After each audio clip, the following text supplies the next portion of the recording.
programa Outras Palavras, um oferecimento Sindiúte MG, Sindicato Único dos Trabalhadores em Educação de Minas Gerais.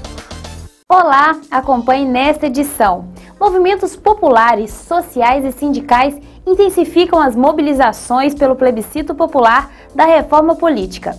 Esse é o assunto do Educação em Debate de hoje.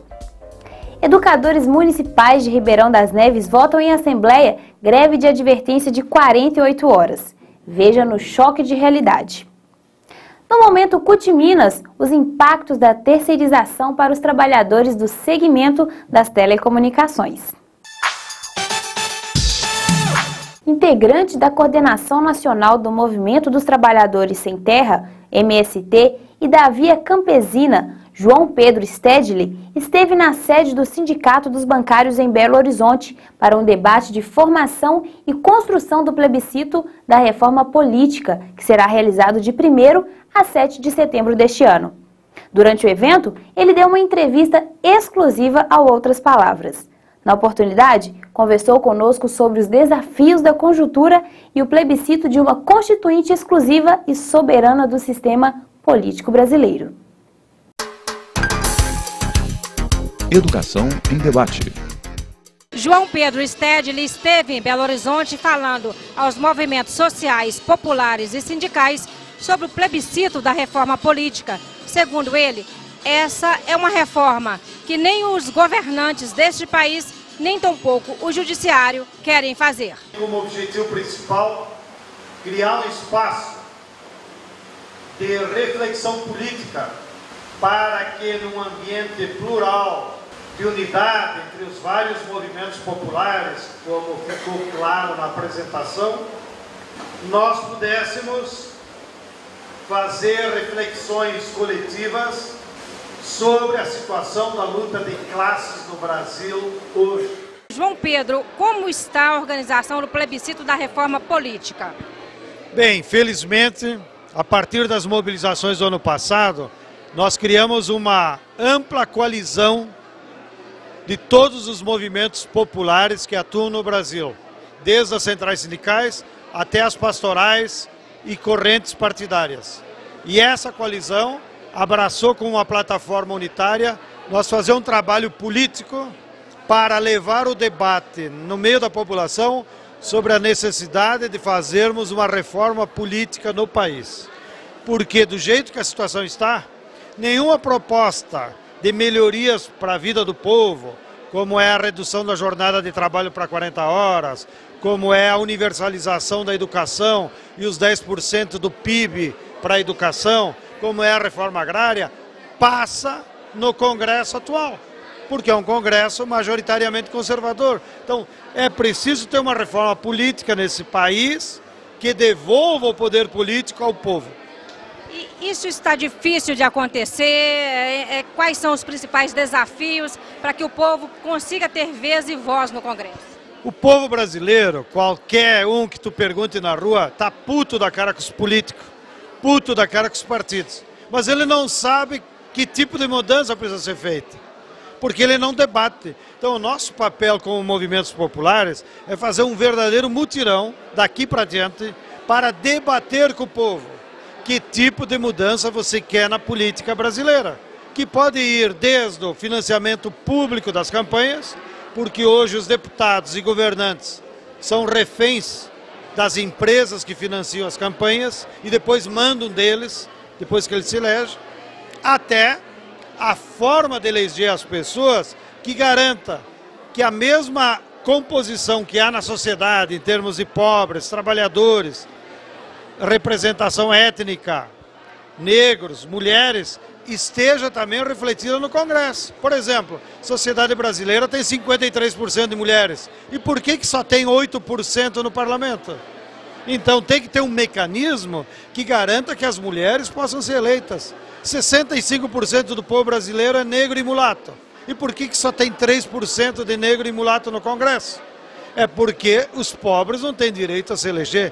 Então, essas mudanças é que o povo tem que discutir, para que algum dia se transforme em lei. E a forma disso se transformar em lei, para mudar esse regime político, a única forma é a convocação de uma Assembleia Constituinte soberana e exclusiva para preparar uma nova lei do regime político brasileiro. Stedley, e essa organização toda, esse debate, ele passa pela educação? Sem dúvida nenhuma.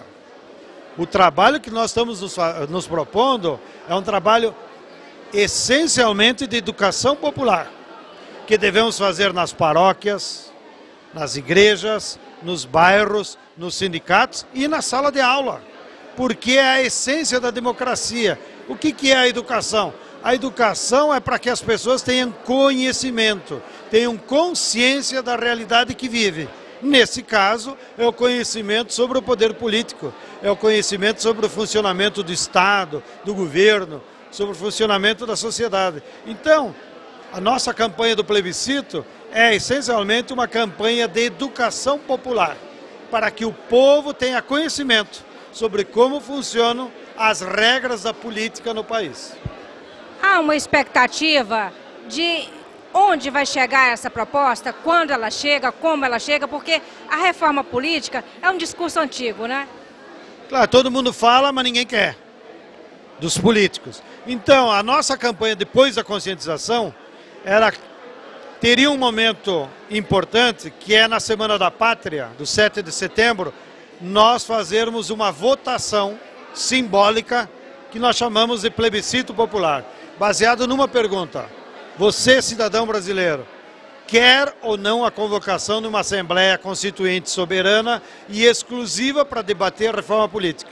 Se nós colhermos 20, 30 milhões de votos, que esperamos, nós vamos pegar esses resultados, fazer uma caravana a Brasília depois das eleições de outubro, para não dizer que nós estamos fazendo politicagem, vamos lá e vamos entregar para os três poderes. Olha aqui, Executivo, olha aqui, Congresso, olha aqui, Poder Judiciário. O povo brasileiro quer a convocação de uma Assembleia, para que essa pressão política leve a que os três poderes se ponham de acordo e convoque, então, uma Assembleia Constituinte para o ano de 2015. Então, nós vamos apresentar nesse processo de discussão as regras, é por isso que se chama soberana, ela tem que ser diferente da eleição dos deputados atuais, e imaginamos que essas regras seriam aplicadas para eleger os constituintes numa provável eleição em outubro de 2015. Então nós teríamos 2015 para fazer a campanha, eleger os constituintes, aí a Assembleia funcionaria logo após a eleição de 2015 e provavelmente funcionaria durante 2016.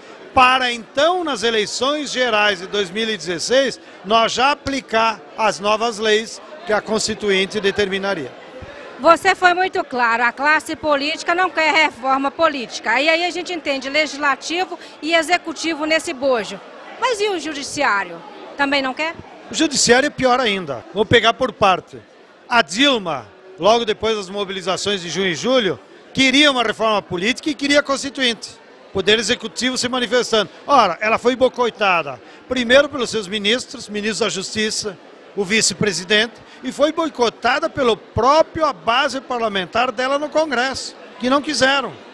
Bom, e o Poder Judiciário é bem pior, porque o Poder Judiciário no Brasil é o único poder monárquico, não republicano. O povo não tem nenhuma incidência sobre o juiz, sobre o promotor, sobre os atores do Poder Judiciário. Então, a reforma política via Constituinte também vai ter que mudar as regras de como funciona o Judiciário.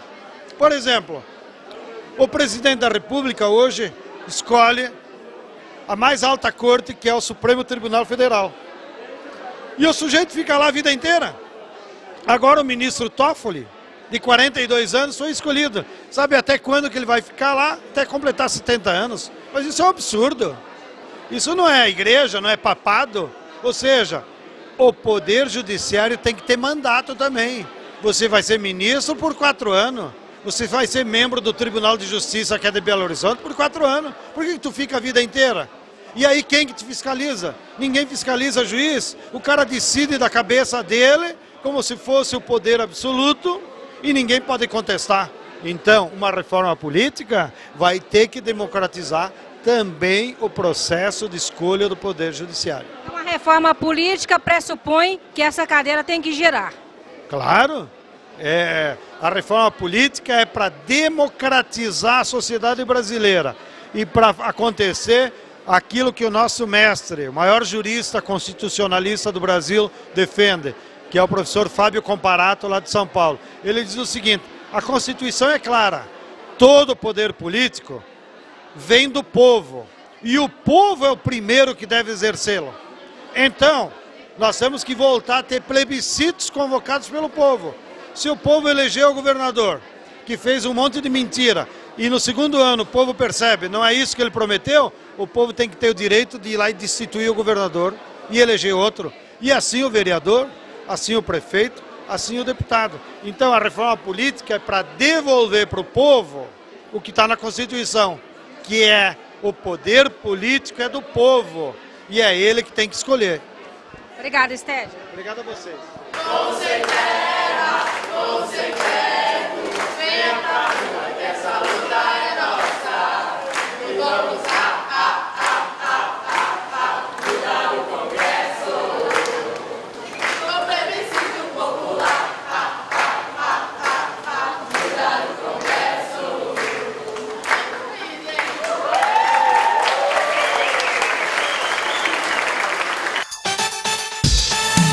O que pensam os educadores mineiros? Profissão educador. Meu nome é José Neudo Rodrigues Soares, trabalho na Escola Estadual Povoado Frente 3, no Projeto Jaíba, e fico indignado com a quantidade de profissional que trabalha no turno vespertino. Somos 2 funcionários para dar conta de preparar a merenda para mais de 250 alunos e deixar a escola limpa para o turno seguinte. O mesmo funcionário que faz a merenda são os mesmos funcionários que limpam os banheiros de toda a escola. Meu nome é João Teixeira Júnior, sou professor na Escola Estadual Carlos Nogueira da Gama, na cidade de Reduto. Gostaria de colocar aqui que o governo do estado de Minas Gerais tem causado uma divisão enorme na classe dos educadores, colocando contratados, designados, efetivados, virando uma miscelânea, e isso só tem feito divisão na nossa categoria. Nós precisamos unificar a nossa classe, né, desde os assistentes de serviços gerais, aos atendentes de secretaria, professores, toda a categoria que trabalha na escola, para que a nossa luta seja forte e que a gente possa conseguir renovar os nossos direitos que nós já tínhamos conseguidos, né, como o nosso plano de carreira, o piso salarial que o governo insiste em não nos pagar, e com isso a gente possa nos garantir um ensino de qualidade, uma remuneração melhor e que nós possamos ter um incentivo para ter uma educação de qualidade. De Brasília, as notícias da CNTE. Momento CNTE. Nos dias 19 a 21 de agosto, em Porto Velho, Rondônia, os coordenadores do projeto DST-AIDS da Confederação Nacional dos Trabalhadores em Educação, formado por representantes de 19 entidades filiadas, se reúnem para analisar os resultados do trabalho que vem sendo feito há 5 anos em todo o país. A proposta é discutir religiosidade, sexualidade e políticas públicas, com a participação de educadores sociais, jovens alunos formadores, além dos líderes sindicais. Relatório divulgado em julho pela UNAIDS, Programa das Nações Unidas para HIV e AIDS, revela que o número de infecções com o vírus aumentou 11% no Brasil entre 2005 e 2013, indo na contramão da média global, que apresenta queda. Aproximadamente 1/3 das novas infecções ocorrem entre jovens de 15 a 24 anos. Para a secretária de Relações Internacionais da Confederação, Fátima Silva, os dados preocupantes apontam para mais desafios para os educadores. Primeiro, o desafio de fazer acontecer e realizar as políticas públicas no combate às DSTs AIDS por parte do governo brasileiro. E daí, quando a gente diz por parte do governo brasileiro, são todos os entes, tanto do município, quanto do governo estadual e do governo federal. E um desafio enquanto educador, porque quando nós vemos que o número maior de jovens infectados estão na faixa etária etária que estão dentro das nossas escolas, significa que, enquanto educadores, também temos que trabalhar e ter uma corresponsabilidade no sentido de transmitir conhecimento, educação, para dar discernimento a esses jovens, para que eles sejam autônomos, para que saibam decidir sobre sua vida, mas que também saibam tomar os devidos cuidados necessários. A expectativa é garantir o compromisso na luta pelo fim da doença, levando a reflexão e o debate para a escola. Primeiro, o compromisso das entidades, dos sindicatos, de continuar fazendo o trabalho. Segundo, o compromisso da CNTE e da Internacional da Educação de entender que a luta educacional vai mais além do que a pauta salarial. Ela envolve as questões pedagógicas, ela envolve as questões do cotidiano das pessoas, e a questão de saúde faz parte do cotidiano das pessoas. E terceiro, o compromisso individual desses coordenadores que vão estar efetivando essa política nos estados e que vão estar fazendo a mobilização do dia 1º de dezembro, como um dia de alerta, como um dia de dizer assim, nós temos que parar, dar um basta a essa epidemia e tem que fazer a parte somando educação com isso. Educadores da Rede Municipal de Ribeirão das Neves decidiram fazer greve de advertência de 48 horas e no dia 20 de agosto realizam nova assembleia. Choque de realidade. Os educadores da Rede Municipal de Ribeirão das Neves votaram em assembleia por uma greve de advertência de 48 horas, dias 13 e 14 de agosto, e por um calendário de lutas.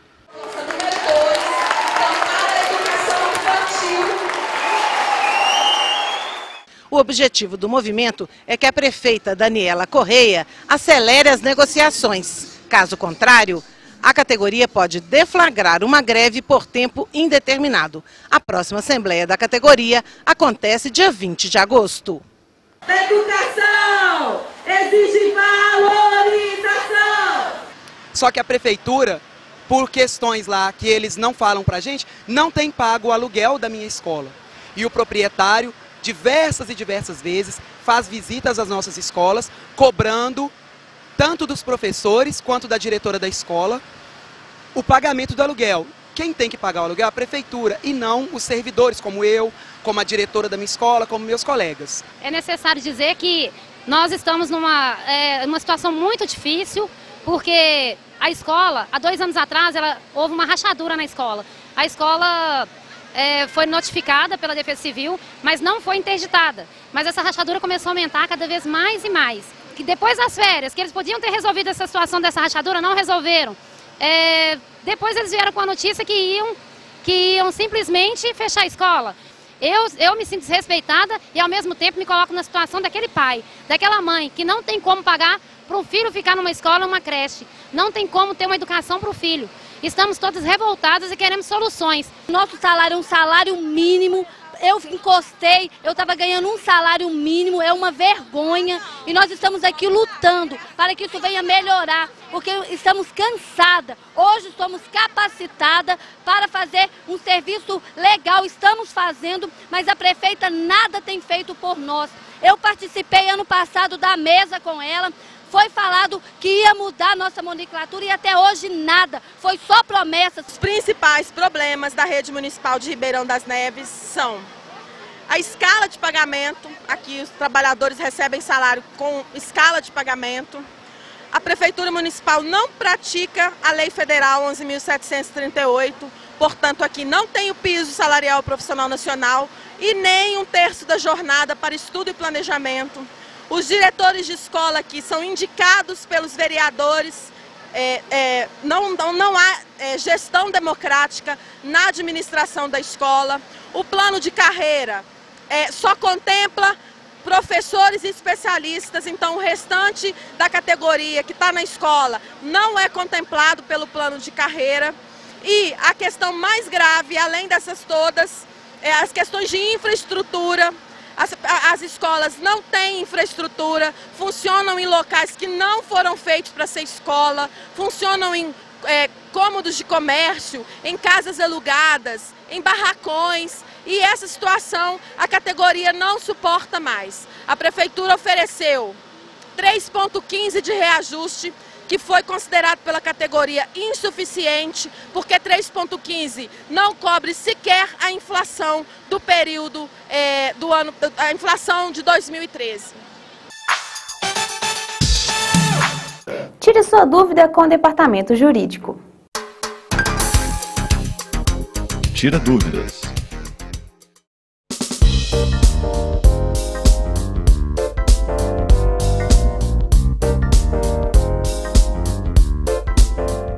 Para esses casos que o IPSENG está indeferindo o pedido de inclusão de dependente do companheiro do servidor, é possível o ajuizamento de ação judicial. Também é importante dizer que faz necessário que o servidor comprove a dependência do seu companheiro através da declaração de união estável.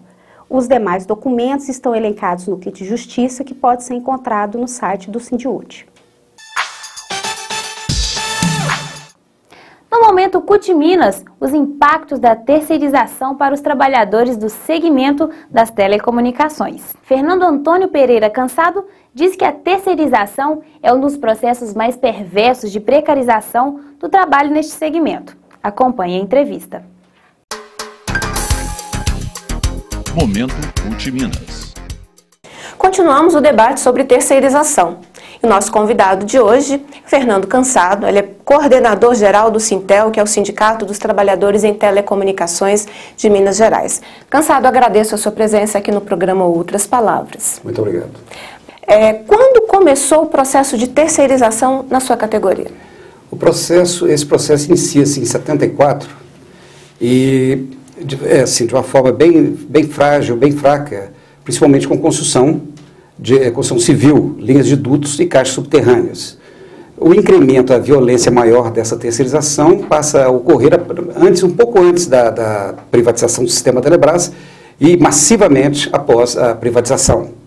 Então, a partir de 1998, com a privatização do sistema Telebrás, onde tínhamos 98 mil trabalhadores, passa a ter em torno de 25 mil naquela 2001, 2002.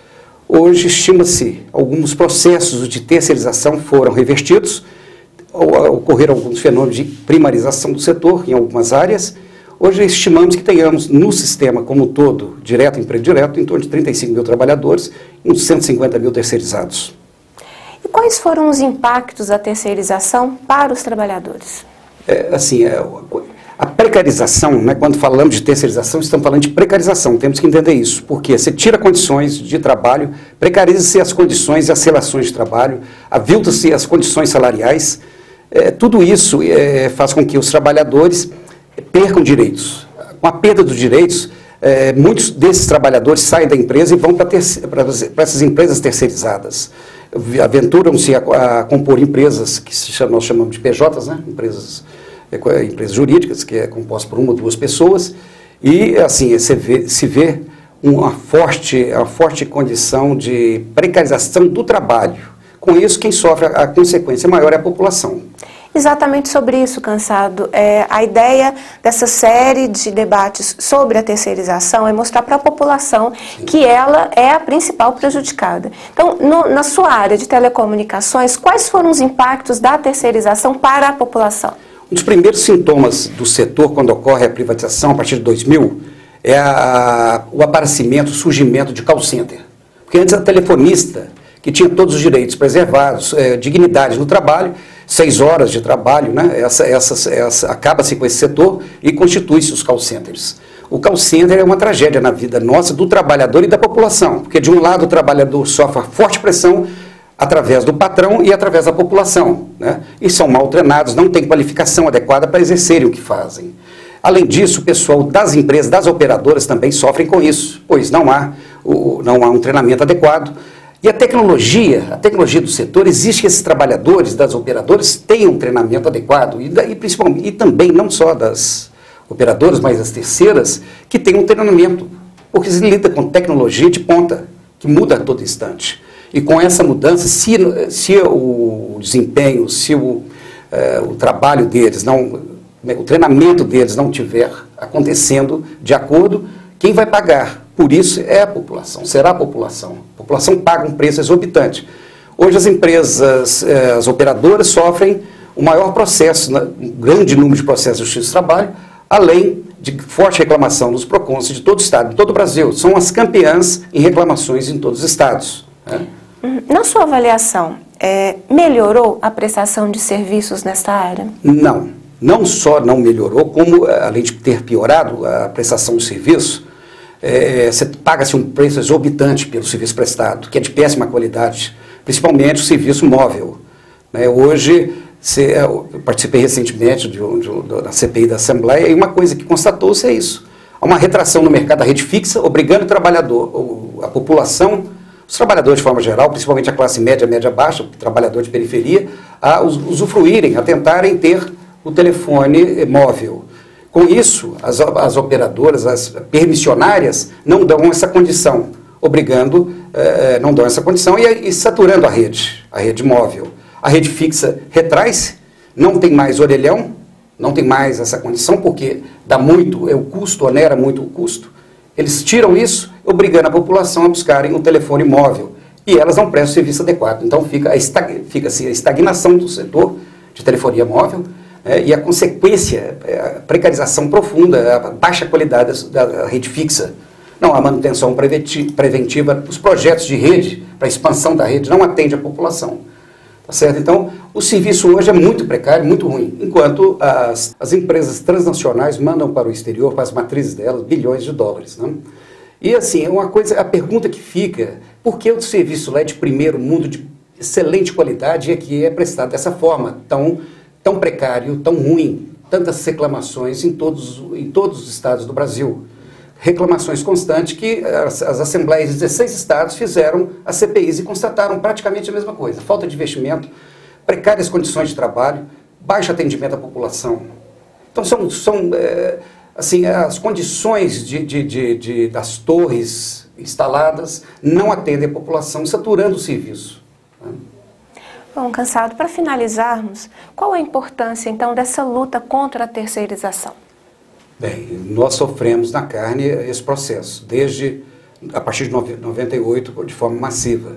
E, assim, o que nós constatamos é essa precarização profunda. Quando falamos em terceirização, nós estamos falando de precarização mesmo. São baixos salários, poucos benefícios, muitos dos benefícios que tínhamos, a dignidade do trabalho é cortada, é tirada, nos é tirada. E a questão de treinamento para o trabalhador. Um trabalhador que trabalha com tecnologia, então precisa de treinamento. E esse treinamento não é adequado ao que é proposto pelo sistema, que é um sistema em movimento, em constante mutação. E para a população é isso. Péssimo serviço, muito mal prestado e muito caro. Basta dizer que as tarifas no Brasil são as mais caras do mundo. Mais caras do mundo. Mais caras que qualquer país, praticamente. Não existe serviço tão precário com um preço tão alto. E a Anatel, que é a fiscalizadora, e, sinceramente, a Anatel não corresponde aos anseios da população, de fiscalização, de orientação, não atende, parece mais uma agência reguladora para atender somente as grandes operadoras.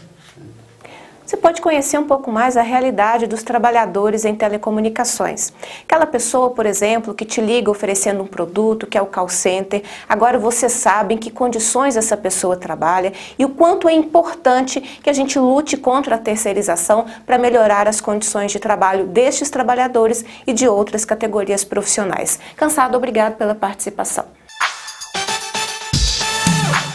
Fique agora com o nosso quadro de humor. Hoje não tem merenda. Professor, o senhor quer metade de nada?